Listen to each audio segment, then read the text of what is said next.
So the Ottoman Empire, may Allah reward them, did an amazing job in establishing Islam. However, it wasn't just this. Many of us already know about this. We know that they conquered Constantinople. But as I said, there's much that we don't know. For example, many of us aren't aware of the time that Muhammad al-Fatih, rahimahullah, fought against Dracula. You've heard of Dracula before? When I say Dracula, you're probably thinking of a vampire. And you're saying, yeah, Musa. You're telling me that Muhammad al-Fatih fought a vampire? What's next? He fought Superman? No. Dracula was a real man. There was a real man named Dracula. And he ruled over the southern part of the country of what we call today Romania. Now, Muhammad al-Fatih, rahimahullah, as he began to advance into Eastern Europe, for example, Bosnia, Serbia, Hungary, all of these lands, the people of Wallachia, of southern Romania, they wanted to fight against the Ottomans. However, they were very weak, and so they had to make a peace deal with him. So as part of this peace deal, Muhammad al-Fatih, rahimahullah, he said to the ruler, he said, you have to send me 2 of your sons, and we will send them to Istanbul to be educated.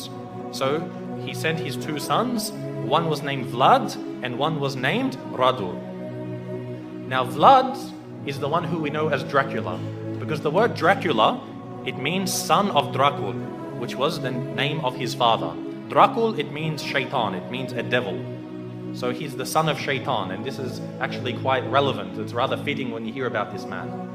What happened was, they went to Constantinople, they studied about Islam, and his brother actually became Muslim. So the brother of Dracula, Radu, became a Muslim. He memorized the Quran, he studied so much, and even Dracula studied the Quran even though he wasn't a Muslim. He spoke Arabic, he spoke Persian, he spoke Turkish, and of course Romanian and other languages.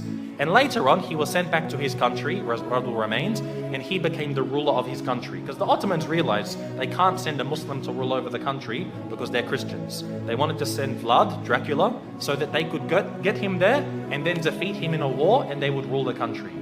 However, Dracula, he decided that he wasn't going to do what the Sultan wanted.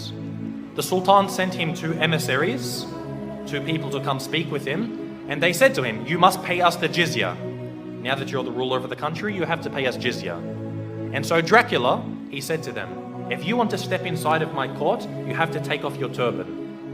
And so they said, no, we won't remove it for you. We're not going to remove it for a kafir. So he said, take it off.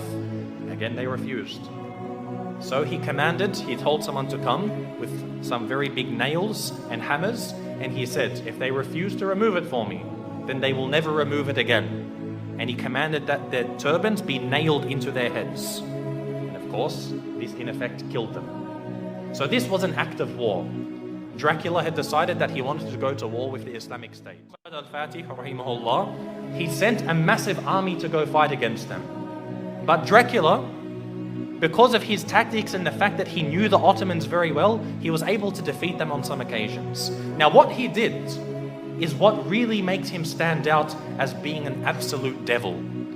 Dracula, what he did is when they would kill a person, or sometimes they wouldn't even kill them, they would capture them, he did something which is called impaling.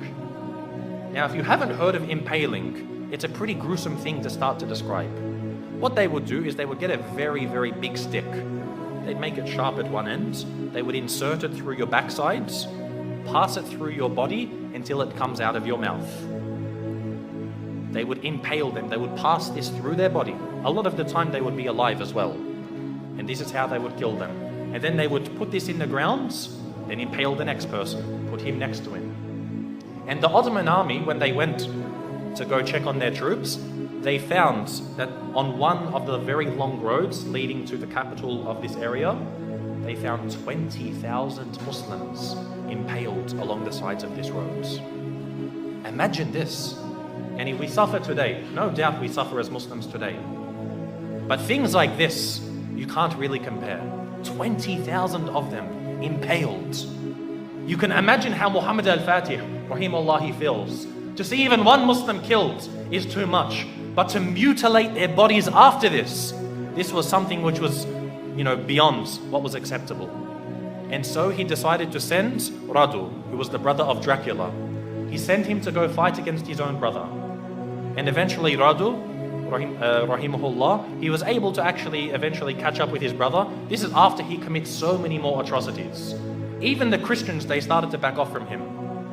Because what happened was, he, being Romanian, he was Orthodox, he wasn't Catholic. But he actually said to the Pope, he said, if you give me some more troops, I'll become a Catholic for you. Anything you want, I'll change my religion for you. He couldn't care. He wasn't a man of true belief. He was only a man of pragmatism on the battlefields. And so even the Christians started to distance themselves from him. However, the Muslims, they caught up with him and they faced him in battle. And it's unclear if the Muslims killed him or if his own people turned upon him and killed him. But either way, Dracula was killed. And the Ottomans, the Muslim army, defeated Dracula. And so what they did was they removed his heads and they took it to the city of Istanbul and they put it on a very, very large stick. They impaled his head and put it at the gates of Constantinople.